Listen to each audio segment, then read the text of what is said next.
back in Karen's store, Green Conscience, and we're about to install a 2-panel irrigation system, active green wall, on the side of our showroom. And I'm here with Ed King, who's going to help throw this up.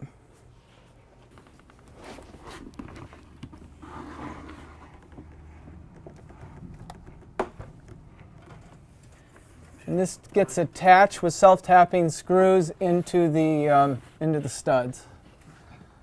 The panels themselves aren't really that heavy. This whole thing probably weighs about 80 pounds. Completely planted, it's going to be probably just over 10 pounds per square foot. So not all that heavy. The beauty of the system is you don't have to worry about flooding or timers getting stuck on or a water trough even. This is the only green wall system that doesn't require a catch basin trough to capture water, because water is always isolated and separate from the system in the room. It's never exposed to the air. The plant only takes what it needs. I think there's a lot of stuff on social media, at least on the sites that I'm looking at, because I'm interested in indoor air quality, green building, about having indoor house plants to clean your air. Right. And I think I think you're going to get some benefit by having a passive system, but it's not going to be nearly the same as having an active system. It's a 1 to 200 ratio. So this would be equivalent to having, if this was a passive wall, you'd need 200 of these passively to equal what this is actively. And that's significant. Huge difference. That's very significant. That's a very big difference, and it makes it much more efficient for that. So that was a lot easier than I thought it would be. But I don't know. I thought it would be a lot more complicated because it Really? just seemed like this big heavy thing that was going to go on the wall. It's really not all that heavy. Yeah. No, I know. No. I know. But it No. seems more. It just seemed like it would be a lot more. That was easy and quick. Yeah, and we just have to blast the plumbing through, attach the feed and the return into the utility room, and come back and just put the drain. We'll put the air feed over here. Right. And that'll be it. We'll Cool. plant it up. It only holds it'll hold just under 2 gallons of water when it's fully charged. Right. And then the plants take it out over a course of time, and then the pump or the solenoid will turn on, and then it will recharge the wall. A little water stays in the bottom of each channel. So a normal household plant that you have to water on a regular basis, weekly, bi-weekly, etc. First of all, you have to know when and how to water, and many people water too much or too little.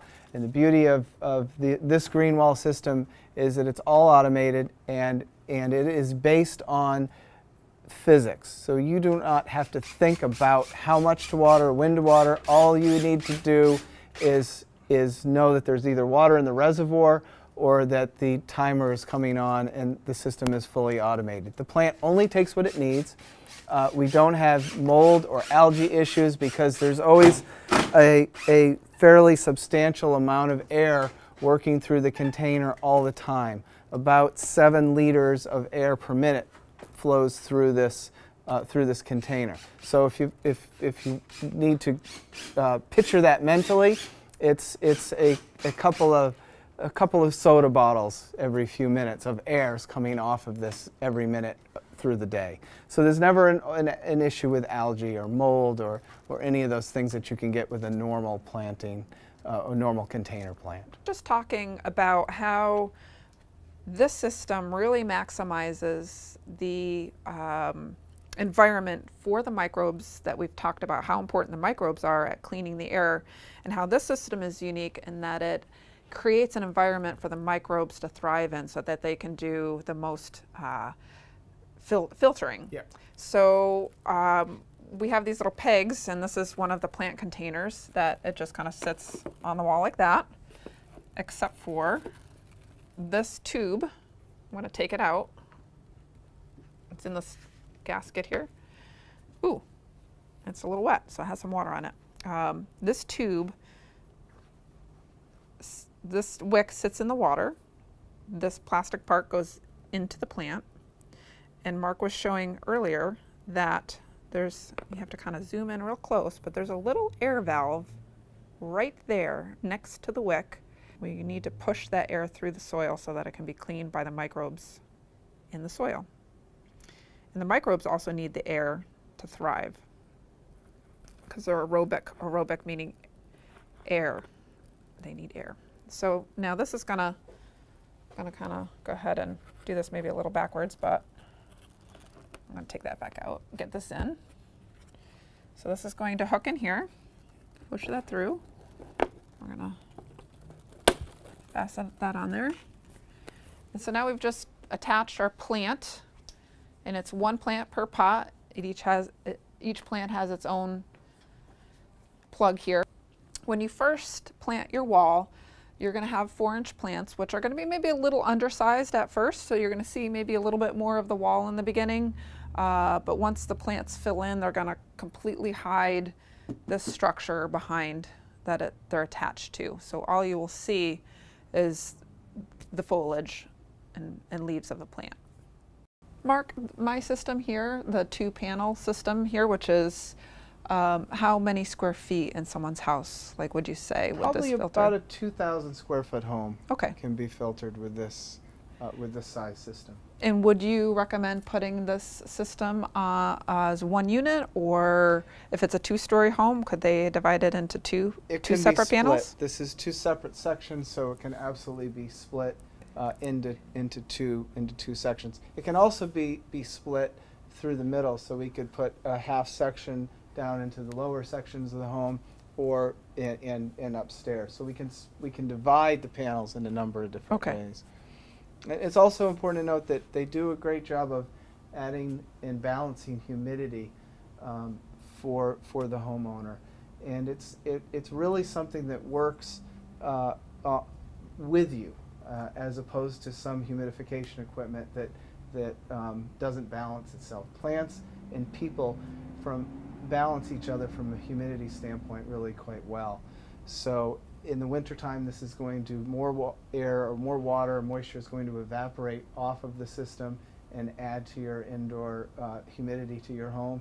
And in the summertime, that process is going to slow, so it's not going to add humidity in the summer as it will in the winter. So it acts as a humidity buffer in your space. Absolutely. And you don't have to worry about the white dust you get from ultrasonic humidifiers. You don't have to worry about the bad bacteria building up in the wheel type humidifiers or in the systems that attach to your HVAC system. It's a very safe way to naturally humidify your home.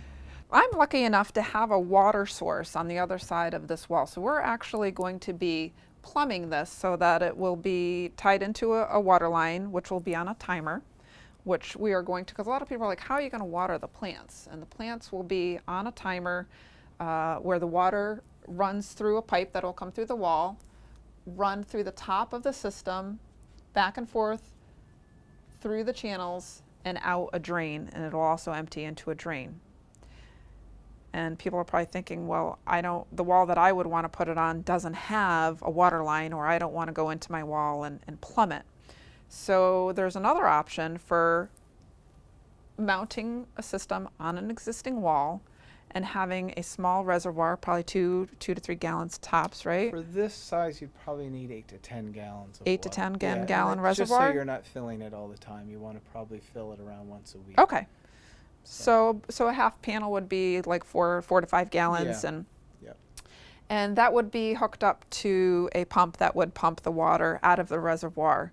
So if you don't have it plumbed to a water line, it is a little bit more work in the sense that you have to fill that reservoir, keep that reservoir filled up with water. But you won't have to worry about how much the plants will be watering themselves, because they will take up what they need. Some about indoor air quality in commercial buildings versus a regular residential home. In a commercial building, air standards are regulated by an organization called ASHRA, where per person, per occupant in that building, a certain amount of air has to be brought in to that building, fresh air every minute of the day, based on the occupancy. In a home, we don't have those kind of standards. So indoor air quality in a residential home tends to be much worse because our homes are getting much tighter and more energy efficient, and we don't want to waste that heat and that air conditioning. So we have higher CO2 numbers, we have higher indoor pollution rates than we do in a commercial building. And plants can be tremendously beneficial under those circumstances, especially an active green wall system where we're utilizing 150% of that plant's potential by using the organisms that live with that plant in the rhizosphere of the plant, the root system, to filter and clean that indoor air in your residential home.